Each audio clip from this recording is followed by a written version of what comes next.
सुरक्षा बलों ने आज जम्मू कश्मीर में 5 आतंकवादियों को ढेर कर दिया। उससे संबंधित सुरक्षा बलों की प्रेस कॉन्फ्रेंस चल रही है, आपको सीधे ले चलते हैं जम्मू कश्मीर।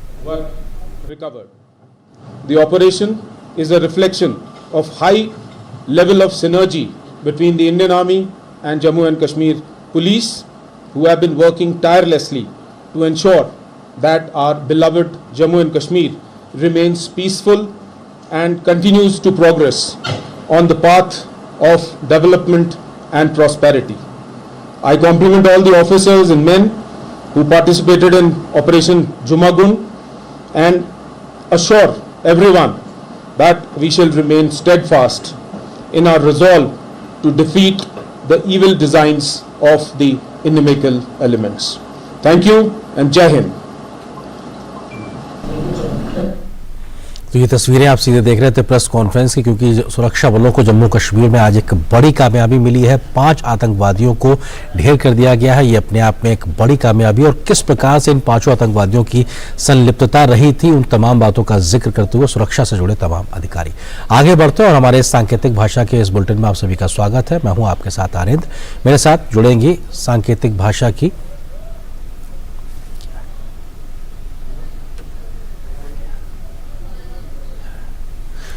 और ये इस वक्त की बड़ी खबर जिसका जिक्र अभी हम कर रहे थे, इन तमाम आतंकवादियों का जिनको कि सुरक्षा बलों ने आज मार गिराया। जैश ए मोहम्मद से जुड़े हुए थे ये 5 आतंकवादी, और ये अपने आप इस वक्त की बड़ी खबर जिसका सुरक्षा अधिकारियों ने जानकारी दी है। आतंकवादियों के पास से हथियार और गोला बारूद बरामद किया गया है बड़ी मात्रा में। इस बात की भी जानकारी प्रेस के साथ साझा की गई है। जम्मू कश्मीर अनंतनाग में 5 आतंकवादी गिरफ्तार भी किए गए हैं। तो ये अपने आप में बड़ी खबर। आज के लिहाज से सुरक्षा बलों को कई बड़ी कामयाबियां मिली। इन आतंकवादियों ने हाल ही में सर्कस में काम करने वाले दीपू नाम के व्यक्ति की हत्या की थी। इनकी संलिप्तता उसमें पाई गई है। जैश ए मोहम्मद से ही ये 5 आतंकवादी जुड़े हैं, और इस तंजीम से जुड़े 5 आतंकवादियों को गिरफ्तार किया गया। इनके पास से बड़ी मात्रा में हथियार और गोला बारूद भी बरामद किया गया है। ये अपने आप में इस वक्त की बड़ी खबर अनंतनाग जम्मू कश्मीर से आ रही है। 5 आतंकवादी गिरफ्तार किए गए हैं। सुबह यह खबर आई थी कि 5 आतंकवादियों को सुरक्षा बलों ने ढेर कर दिया, और अब 5 आतंकवादियों के गिरफ्तार करने की खबर। इन 5 आतंकवादियों का ताल्लुक और किस प्रकार की घटनाओं से ये जुड़े रहे उसका जिक्र भी सुरक्षा बलों के सेना के अधिकारियों ने किया है। और जम्मू कश्मीर पुलिस और सेना के अधिकारियों के संयुक्त अभियान के बाद इस प्रकार की कामयाबी मिली है। बीते कई दिनों से कई संगठन जो तंजीमें हैं जो जम्मू कश्मीर को अस्थिर करने की कोशिश में लगे हुए हैं, उन्होंने अपना सिर उठाने की लगातार कोशिश की थी। कुछ घटनाओं को अंजाम भी दिया था, जिसके बाद से सुरक्षा बलों ने अपने घेरे को और मजबूत किया और कोशिश की कि किस तरीके से इनका अंजाम तक पहुंचाया जाए। और उसके बाद ये घटना, और ये श्रीनगर से इस खबर पर अधिक बातचीत करने के लिए हमारे सहयोगी शब्बीर डार हमारे साथ में जुड़ गए हैं। शब्बीर, क्या कुछ अपडेट है आज के लिहाज से इस पूरी घटनाक्रम को लेकर? 5 आतंकवादियों को सुबह मार गिराया गया था और 5 को अब गिरफ्तार किया गया सुरक्षा बलों के द्वारा। जी, एक बड़ी उपलब्धि है सिक्योरिटी फोर्सेस को, जो है 5 आतंकियों को एलओसी पे उन्होंने मार गिराया है। और भी जो है अनंतनाग से जो खबर आई है कि 5 आतंकियों को गिरफ्तार किया गया है। ये वो लोग जिन्होंने मई 29 को एक आम जो लेबरर है, जो आम काम करने वाला था, जो उसको एक पब्लिक पार्क में वो शाम को टहलने जा रहा था, तो उसको वहां पे उन्होंने गोले मारकर मार दिया था। तो इस केस के बाद से SIT थाना शुरू किया गया था पुलिस के द्वारा, और काफी तफ्तीश के दौरान ये पता चला कि ये कुछ लोकल जो है टेररिस्ट थे जिन्होंने ये कारण ये अंजाम दिया था। तो उनको इन्वेस्टिगेशन के दौरान अरेस्ट किया गया है। और ये पुलिस के लिए काफी तो एक बहुत बड़ी कामयाबी है, क्योंकि ये जो है कुछ दिन के बाद अमरनाथ यात्रा शुरू हो रही है, और पूरा जो है एडमिनिस्ट्रेशन का और पुलिस का जो है यही है कि पूरा जो यात्रा को पीसफुल तरीके से इनका हो जाए, और जो सारे टेररिस्ट एक्टिविटीज है उन पर कड़ी नजर रखी गई है, और ताकि ये जो है कोई ऐसा कारनाम टेररिस्ट अंजाम ना दे पाए जिससे यहाँ पे जो पीस पे कोई दखना डाल सके। शब्बीर, ये जो 5 आतंकवादी जिनको गिरफ्तार किया गया है अनंतनाग से, इनको जैश ए मोहम्मद का आतंकवादी उससे जुड़े हुए लोग हैं, क्या ये कहाँ के रहने वाले हैं, इनको लेकर और कोई जानकारी अभी दी गई है सुरक्षा बलों के माध्यम से कि इनकी पहचान को लेकर? ये एक्चुअली वही जो है अनंतनाग डिस्ट्रिक्ट के मुख्तलिफ गाँवों से है, लोकली है, जिसमें इसमें जो है कुछ जो एक दो एक्टिव टेररिस्ट थे और उनके साथ बाकी जो उनके सहकार थे, एसोसिएटेड थे, उनको भी अब लेकिन पुलिस उनको सबको एज टेररिस्ट ही मान रही है और ये जैश मोहम्मद से जुड़े थे। ये लोग ये उन लोगों का ग्रुप है जो आपने देखा होगा मेर से या मार्च से लेके यहाँ पे जो टारगेट किलिंग का कुछ चला था, ये वही लोग जो पुलिस का टारगेट किलिंग में इन्वॉल्व थे। उनका यही मंशा था कि यहाँ पे जो है पीस और प्रॉस्पेरिटी को थोड़ा वो नुकसान पहुंचाए। और ये जितने से पहले हमने देखा था जो है पेमेंट हुआ रिसेंटली देखा था कुछ जो मिलिट्री कुछ ऐसे कार्रवाई कोई ऐसी एक्टिविटी अंजाम दी थी जिससे उनका यही वजह था कि यहाँ पे जो है यहाँ पे जो मार्केट थी उनकी इसको थोड़ा वो अपना डाल सके। और यही जो लोग है इसलिए उनसे जो इनके टारगेटिंग के लिए जो मारा गया था वो एक आम निवास आम लोग का सिलेंडर था उधमपुर से था तो उसको उन्हें शाम को एक पब्लिक पार्क में जाके उसको मारा था। तो तब से लेकर पुलिस ने पूरी इसमें एक इन्वेस्टिगेशन टीम कॉन्स्टिट्यूट की थी, आईटी कॉन्स्टिट्यूट की थी, जिन्होंने पूरा इस केस को तफ्तीश किया और 3 लोग जो है ये लोग जो है वो अरेस्ट करने में कामयाब हो गए हैं। शबीर, महत्वपूर्ण चीज ये भी कि इन लोगों के पास से कौन कौन से हथियार बरामद हुए हैं, इसके अलावा दीपू नाम के व्यक्ति का टारगेट किलिंग करने के अलावा क्या और भी मामलों में इन लोगों का इन्वॉल्वमेंट संलिप्तता रही है, क्या कोई जानकारी फिलहाल अभी? इन लोगों का जो है एक्टिविटीज में मिशन एक्टिविटीज में तो लॉजिस्टिक और अगर ओवरडाउन वर्कर के तौर पर ये काम करते रहे हैं इससे पहले, ये पुलिस का कहना है। तो बाकी कुछ हद टेररिस्ट एक्टिविटीज में उनका क्या रोल रहा है उस पर भी जो है पुलिस ने ज्यादा वो तफसील नहीं दी है। लेकिन ये मुझे ये जाहिर है कि ये लोग जो है मिलिटेंट एक्टिविटीज में इन्वॉल्व थे और मिलिटेंट्स को सपोर्ट और टारगेट किलिंग में उनका रोल रहा है। शबीर, शुक्रिया इस खबर पे अधिक जानकारी देने के लिए, हमारे साथ साझा करने के लिए। तो निश्चित तौर से सुरक्षा बलों को अनंतनाग से एक बड़ी कामयाबी मिली है, 5 आतंकवादियों को गिरफ्तार किया है। जैश ए मोहम्मद से जुड़े हुए ये आतंकवादी हैं और इससे पहले आज तड़के सुबह शुरू हुई मुठभेड़ में 5 आतंकवादियों को ढेर कर दिया गया। जम्मू कश्मीर में मारे गए 5 आतंकवादी विदेशी बताए गए हैं। कुपवाड़ा जिले के जुमा गुंड इलाके पर अंतर्राष्ट्रीय सीमा पर कुपवाड़ा पुलिस को सूचना मिलने के बाद सेना और पुलिस के संयुक्त दल के बीच मुठभेड़ सुबह से शुरू हो गई। इलाके में सुरक्षा बलों का तलाशी अभियान भी लगातार जारी है।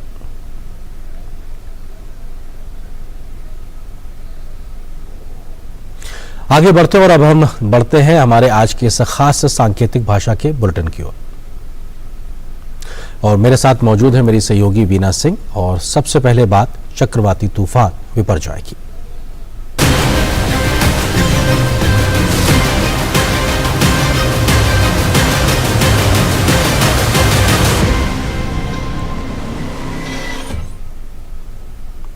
गुजरात के तटीय इलाकों से टकराने के बाद चक्रवाती तूफान विपर्जॉय कमजोर पड़ गया है।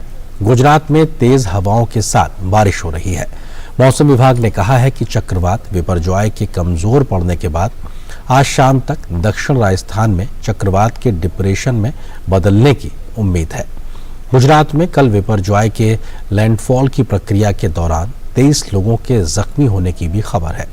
साथ ही तेज हवाओं की वजह से सौराष्ट्र और कच्छ के कई इलाकों में पेड़ और खंभे गिरने की घटनाएं भी सामने आई हैं। विपर्जॉय का असर जामनगर में कालाबाड़ धोराजी राजमार्ग पर साफ देखने को मिल रहा है।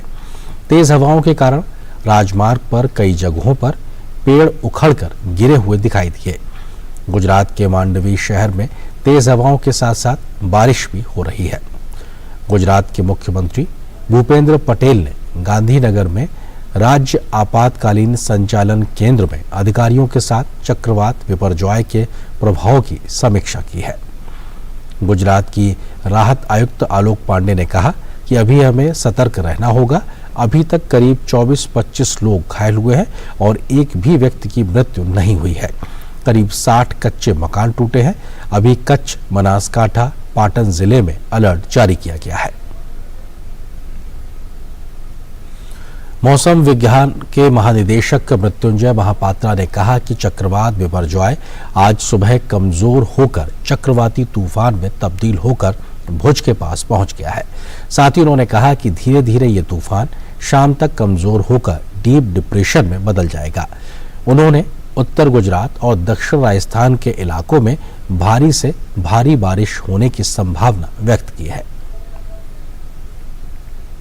अहमदाबाद में मौसम विभाग की वैज्ञानिक ने, इनका नाम मनोरमा मोहंती है, उन्होंने जानकारी दी है कि चक्रवात की तीव्रता कम हुई है। इसके कारण कच्छ में भारी बारिश हो सकती है। द्वारका, जामनगर, मोरबी में भारी से अति भारी बारिश होने की संभावना है। पोरबंदर, राजकोट सहित कई जिलों में भारी बारिश हो सकती है।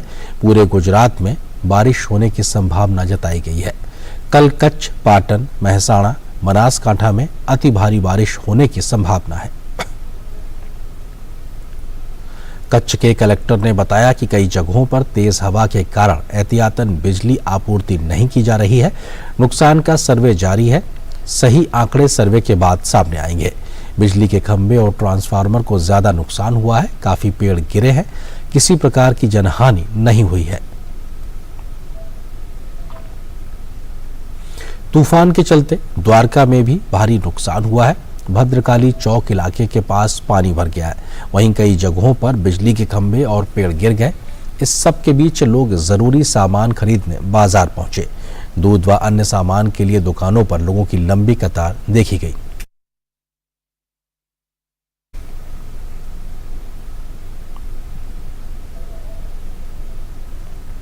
गुजरात के कच्छ में अभी भी काफी तेज हवाएं चल रही हैं और समुद्र में ऊंची लहरें उठ रही हैं। इन सब के बीच एनडीआरएफ कर्मी पूरी मुस्तैदी के साथ जुटे हुए हैं और राहत और बचाव काम को अंजाम दे रहे हैं। कच्छ की जमीनी हालात का जायजा लिया हमारे संवाददाता तपस भट्टाचार्य ने। मैं इस वक्त तो नारायण सरोवर जो समुद्र के पास है और यहाँ पे ठीक पीछे कोटेश्वर मंदिर है, लेकिन ये जो आप देख पा रहे हैं जो समुद्र का पानी है, समुद्र उफान पे है और यहाँ पे एनडीआरएफ की टीम लगातार काम कर रही है। कल रात से यहाँ पे काम कर रही है। साइक्लोनिक स्टॉर्म जो कल वेरी सीवियर कैटेगरी में था, अब वो आज दोपहर तक साइक्लोनिक स्टॉर्म में तब्दील हो जाएगा, यानी उसकी इंटेंसिटी कम हो जाएगी। लेकिन इस वक्त भी समुद्र के किनारे आप देख सकते हैं कितना स्ट्रॉन्ग वेव है। बारिश बहुत ज्यादा हो रही है, हवा बहुत ज्यादा तेज चल रही है, लेकिन उसके बीच एनडीआरएफ की टीम लगातार काम कर रही है। कल रात से ये लोग काम कर रहे हैं और मेरे साथ इस वक्त मौजूद है किशन कुमार जी जो इस टीम के लीड है यहाँ पे। सर बताइए, आप यहाँ पे कल रात से है, आपकी पूरी टीम लगी हुई है काम करने में। बहुत बड़ा एक तरफ से आप लोग के लिए भी एक्सपीरियंस है। आप लोग को मना कर रहे हैं यहाँ पे आने के लिए, क्या क्या चीजें हो रही है? हम यहाँ पे जैसा कि आप देख रहे हैं, आप रास्ते में आए थे, बहुत सारे जो पेड़ थे वो कट के नीचे गिर गए थे, उखड़ के। उन पेड़ों को हमने कटिंग इक्विपमेंट्स के जरिए जो है, हमारे पास जो कटिंग इक्विपमेंट्स है, चैन सा है, रोटरी रेस्क्यू सा है, उनसे हमने कटिंग इक्विपमेंट के जरिए उनको निकाल दिया गया। साथ ही जो आसपास के गांव वाले थे, गांव की पॉपुलेशन, उनको हमने वहां से निकाल के और रेस्क्यू शेल्टर्स में उनको रख दिया गया है, जिसके आसानी से वो रह सके। और ये इस यहाँ पे मूवमेंट कर रहे हैं, अगर किसी को भी कुछ जान माल की हानि हो रही है, किसी के पशु की वो, तो उनको भी रेस्क्यू करके वहां से निकालने के लिए रोड पे पेट्रोलिंग कर रहे हैं। बहुत तेज हवा चल रही है, दिक्कत जरूर होती होगी इतनी तेज हवाओं में। बारिश इतनी ज्यादा हो रही है, करीब 100 किलोमीटर से ज्यादा की शायद इतनी यहाँ पे हवा चल रही है। उसके बीच आप सब, बहुत बहादुरी चाहिए होती है यहाँ पे खड़े होने के लिए भी। जो टीम है एक्चुअली वो वेल इक्विप्ड है और वेल ट्रेंड है। ये ऐसे जो डिजास्टर के सिनेरियो है उनसे फेस करते रहते हैं। कितना प्रेशर आ रहा है और उस प्रेशर में भी हम सुबह से, मॉर्निंग से ही 6 बजे से लगे हुए हैं सभी इसके लिए, आज के दिन से। और कल नाइट में भी, हम नाइट में भी काम कर रहे थे, नाइट तक भी। तो ये सब हम देश की सेवा के लिए और इन काम के लिए कर रहे हैं। देश की सेवा जो है बहुत इंपॉर्टेंट है और ये लोग इसका जीता जागता उदाहरण है। समुद्र का नजारा, कितना उफान पे है ये समुद्र, और इसके बावजूद ये पूरे सारे जितने भी इंडिया के लोग हैं यहाँ पे खड़े हैं, मना कर रहे हैं लोगों को बाहर आने के लिए। जो पोल्स यहाँ पे हम आते हुए हमने देखा, बहुत सारे जो इलेक्ट्रिसिटी पोल्स है, पेड़ है, वो कट के टूट के बिखर चुके हैं। आप देख सकते हैं वहां पे एक पेड़ खुद गिरा हुआ है। आप देख सकते हैं किस स्पीड से ये हवा चल रही है, जो समुद्र का पानी है किस उफान पे है, लेकिन उसके बावजूद ये लोग खड़े हैं और देश की सेवा सबसे बड़ा इनके लिए सबब है और उस देश के लिए ही ये इस अपनी जान को जोखिम में लगा के भी यहाँ पे खड़े हैं। कैमरा पर्सन भीम के साथ मैं तापस भट्टाचार्य, दूरदर्शन समाचार, कच्छ, गुजरात। राजस्थान के जोधपुर और उदयपुर संभाग के जिलों में चक्रवात बिपरजॉय के असर से आज और कल तेज हवाओं के साथ तेज बारिश की चेतावनी जारी की गई है। मौसम विभाग के अनुसार चक्रवात के कम असर के साथ आज गुजरात से राजस्थान की सीमा में प्रवेश करने की संभावना है। जयपुर के मौसम विभाग के बाड़मेर तथा जालौर जिलों में तेज हवाओं के साथ अत्यधिक भारी वर्षा का रेड अलर्ट जारी किया गया है। मौसम विभाग की चेतावनी को देखते हुए आपदा प्रबंधन विभाग ने सभी संबंधित जिलों को अलर्ट कर दिया है। कई जिलों में कर्मचारियों की छुट्टियां रद्द कर दी गई हैं और उन्हें मुख्यालय पर रहने के निर्देश दिए गए हैं। 7 जिलों में एनडीआरएफ जबकि अजमेर में एनडीआरएफ की एक टीम तैनात की गई है। सभी जिलों में कंट्रोल रूम स्थापित किए गए हैं। आपदा प्रबंधन विभाग सेना तथा वायुसेना के साथ भी लगातार संपर्क में है। नागरिकों को घर पर ही रहने की सलाह दी गई है। इन सबके बीच दिल्ली और इसके आसपास के इलाकों में बारिश के बाद मौसम एक बार फिर से सुहाना हो गया है। दिल्ली, नोएडा समेत आसपास के कई इलाकों में तेज हवाओं के साथ झमाझम बारिश ने मौसम में नमी ला दी है। इससे दिल्ली वासियों को गर्मी और उमस से राहत मिली है। मौसम विभाग के मुताबिक अगले 3 दिन यानी 19 जून तक दिल्ली में हल्की बारिश की संभावना बनी हुई है और आसमान में बादल छाए रहेंगे।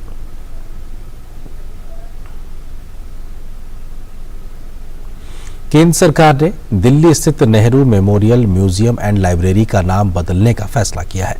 अब इसका नया नाम प्रधानमंत्री म्यूजियम एंड लाइब्रेरी सोसाइटी होगा। नाम बदले जाने के फैसले का कांग्रेस विरोध कर रही है। इस पर पूर्व प्रधानमंत्री चंद्रशेखर के बेटे और राज्यसभा सांसद नीरज शेखर ने कड़ी प्रतिक्रिया दी और कांग्रेस के एक परिवार के आगे ना देखने के रवैये पर हमला किया। नीरज शेखर ने अपने ट्वीट में लिखा, मेरे पिता पूर्व प्रधानमंत्री चंद्रशेखर ने सदैव राष्ट्रीय हित के लिए काम किया। उन्होंने कांग्रेस के लिए भी काम किया, लेकिन कांग्रेस ने कभी एक परिवार से आगे नहीं देखा। अब जब प्रधानमंत्री नरेंद्र मोदी ने सभी दलों के प्रधानमंत्रियों को सम्मानित किया तो कांग्रेस उत्तेजित हो रही है, जो खतरनाक रवैया है। अपने दूसरे ट्वीट में उन्होंने लिखा कि पीएम म्यूजियम बनाए जाने के नरेंद्र मोदी के फैसले का भी उन्होंने समर्थन किया। उन्होंने लिखा कि पीएम म्यूजियम में पार्टी लाइन से हटकर हर पीएम को गरिमा और सम्मान मिला है और उनके योगदान को रेखांकित किया गया है।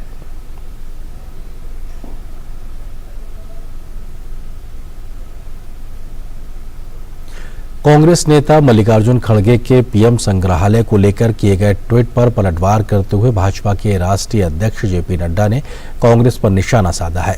अपने एक ट्वीट में जेपी नड्डा ने लिखा है कि राजनीतिक अपच का उत्कृष्ट उदाहरण एक साधारण तथ्य को स्वीकार करने में असमर्थता की एक वंश से परे ऐसे नेता भी हैं जिन्होंने हमारे देश की सेवा और निर्माण किया है। पीएम संग्रहालय राजनीति से परे एक प्रयास है और कांग्रेस के पास इसे साकार करने के लिए दृष्टि का अभाव है। भाजपा के राष्ट्रीय अध्यक्ष जेपी नड्डा ने ट्वीट करते हुए लिखा, इस मुद्दे पर कांग्रेस का दृष्टिकोण विडंबनापूर्ण है क्योंकि उनकी पार्टी का एकमात्र योगदान पिछले सभी प्रधानमंत्रियों की विरासत को मिटाना है ताकि यह सुनिश्चित किया जा सके कि केवल एक परिवार की विरासत बची रहे। ट्वीट की इस श्रृंखला में जेपी नड्डा ने अगला ट्वीट लिखा, पीएम संग्रहालय में हर पीएम को सम्मान मिला है। पंडित नेहरू से संबंधित भाग में कोई बदलाव नहीं किया गया है। इसके विपरीत इसकी प्रतिष्ठा बढ़ाई ही गई है। एक ऐसी पार्टी जिसने भारत पर 50 से अधिक वर्षों तक शासन किया, उनकी तुच्छता वास्तव में दुखद है। यही कारण भी है कि लोग उन्हें नकार रहे हैं।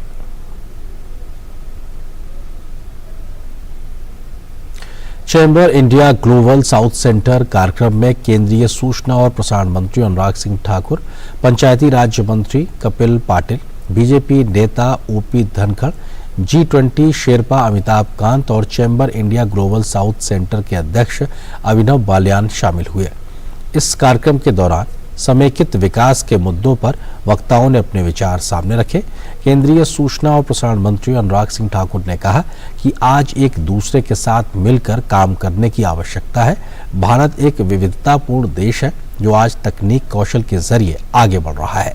केंद्रीय मंत्री ने कहा कि आज आर्टिफिशियल इंटेलिजेंस को लोगों के विकास के लिए उपयोग करने के लक्ष्य के साथ भारत आगे बढ़ रहा है। उन्होंने कहा कि आज सामाजिक विकास और आर्थिक सहयोग के जरिए आगे बढ़ने का समय है। Prime Minister Modi once remarked that India has billion solution to millions problem. Earlier in this year, India has assumed the presidency of the 8-member Shanghai Cooperation Organization for 2023. Over the years, SCO has emerged as one of the largest trans-regional international organizations. India took over as the Council Chair of Global Partnership of Artificial Intelligence, GPAI, an international initiative to support responsible and human-centric development and use of artificial intelligence for the betterment of humankind. In a historic moment, India formally assumed the G20 presidency and has been successfully hosting dialogues and deliberations across the length and breadth of the country. While outlining India's vision for the G20 presidency, Honorable Prime Minister in his article had categorically mentioned that India looks forward to presidency of healing, harmony and hope. It is imperative to note that these several presidencies are a proof of India's growth, influence in the world. कार्यक्रम के दौरान पंचायती राज मंत्री कपिल पाटिल ने कहा कि global south को अक्सर विकासशील माना जाता है, इसलिए ग्लोबल साउथ के स्तर पर साथ मिलकर काम करने की जरूरत है। वहीं ग्रामीण विकास पर बोलते हुए उन्होंने कहा कि हमारे देश की आबादी का बड़ा हिस्सा गांव में रहता है, इसलिए ग्रामीण क्षेत्रों के अनुरूप नीतियां बनाकर काम किया जा रहा है। हमारे आबादी का एक बड़ा हिस्सा ग्रामीण क्षेत्रों में रहता है और हम पंचायतों के माध्यम से उनकी सेवा कर उन्हें सशक्त बनाते हैं। पंचायत स्तर पर ही हम ग्रामीणों के लिए नीतियां बनाकर सतत विकास लक्ष्यों एसडीजी परिपालन करते हैं। आज देश के प्रधानमंत्री नरेंद्र मोदी जी के नेतृत्व में पंचायतें इतने सक्षम हो गई है कि प्लानिंग से लेकर पेमेंट तक सारा व्यवहार डिजिटली करने के लिए पंचायतें सक्षम हो गई है। कि सच्चा और स्थायी परिवर्तन ग्रामीण आबादी की जरूरतों को और आकांक्षाओं को पूर्ण कर ही संभव है। हमें ग्रामीण उद्यमिता और ग्रामीण स्टार्टअप को प्रोत्साहित करना चाहिए। हम ये सुनिश्चित करें कि सभी अच्छी नीतियों का लाभ हर आम नागरिक तक पहुंचे, जो कि हमारे माननीय प्रधानमंत्री जी का भी लक्ष्य है। ग्लोबल साउथ को अक्सर विकासशील दुनिया के रूप में जाना जाता है, क्योंकि हम विकास और प्रगति की जबरदस्त क्षमता रखते हैं। इस विकास में समावेशी और स्थिर होने के लिए ये विकास ग्रामीण दुनिया से आरंभ होना बहुत ही जरूरी है। प्रधानमंत्री नरेंद्र मोदी ने अपने मन की बात कार्यक्रम में जलकुंभी से कागज बनाने वाले एक स्टार्टअप का जिक्र किया था। पीएम मोदी ने कहा था कि कुंभी कागज स्टार्टअप ने एक विशेष काम शुरू किया है। वे जलकुंभी से कागज बनाने का काम कर रहे हैं, यानी जो जलकुंभी कभी जल स्रोतों के लिए एक समस्या समझी जाती थी, उसी से अब कागज बनने लगा है। प्रधानमंत्री मोदी द्वारा कुंभी कागज स्टार्टअप का जिक्र किए जाने का स्टार्टअप के कर्मचारियों ने स्वागत किया है और प्रधानमंत्री मोदी का धन्यवाद दिया है। नरेंद्र मोदी जी हमारे प्राइम मिनिस्टर ऑफ इंडिया, उनसे हमें जो प्रमोशन मिला, जो मन की बात में उन्होंने अच्छी बातें हमारे ऑर्गेनाइजेशन के बारे में कहा, उससे हमें बहुत मॉरल बूस्टअप मिला। बहुत अच्छा लग रहा है और एक बहुत एनर्जेटिक फील हो रहा है। उसी से हम लोग अभी चाहते हैं कि हमारे entire team we are energetic, कि हम लोग वी आर लुकिंग फॉरवर्ड और बेटर काम करने के लिए। पश्चिम बंगाल के राज्यपाल सीवी आनंद बोस ने दक्षिण 24 परगना में हिंसा प्रभावित भांगर का दौरा किया। इससे पहले गुरुवार को भांगर में नामांकन चरण के दौरान अंतरदलीय संघर्ष में एआईएसएफ के एक उम्मीदवार और तृणमूल कांग्रेस के एक कार्यकर्ता की मौत हो गई थी। गुरुवार को सुबह उत्तर दिनाजपुर जिले के चोपड़ा में माकपा के एक उम्मीदवार की गोली मारकर हत्या कर दी गई। जब वह अपना नामांकन दाखिल करने के लिए स्थानीय खंड विकास कार्यालय जा रहा था। मौतों का सिलसिला 9 जून को शुरू हुआ, जो नामांकन का पहला दिन था, जब मुर्शिदाबाद जिले के खार ग्राम में कांग्रेसी कार्यकर्ता की गोली मारकर हत्या कर दी गई। राजनीतिक पर्यवेक्षकों का मत है कि यद्यपि पंचायत चुनाव 2013 से बड़े पैमाने पर हिंसा और रक्तपात से पारंपरिक रूप से प्रभावित रहे हैं, नामांकन चरण के दौरान इतनी मौतें पहले कभी नहीं देखी गई। पश्चिम बंगाल के राज्यपाल सीवी आनंद बोस ने कहा है कि उन्होंने पीड़ितों और स्थानीय लोगों से बात की है। उन्होंने कहा कि जो मैंने देखा, सुना और अनुभव किया, उसके वस्तुपरक विश्लेषण के आधार पर आगे की कार्रवाई करूंगा। राज्यपाल ने कहा, इन चुनावों में हिंसा ही पहली पीड़ित होती है। I can assure the people of Bengal, violence will be the first victim in this election. Violence should die a silent death. Violence will be encountered by silence, in the sense those perpetrators of violence will be silenced in a permanent way under the constitution, under the law of the land. The peace-loving people of Bengal have a right to exercise their franchise, unmindful or unfearful of anybody else. This election should be resolved by the silent majority of the state and the lovers of democracy to ensure that peaceful elections will become the rule rather than an exception in Bengal. This calls for concerted efforts by all concerned.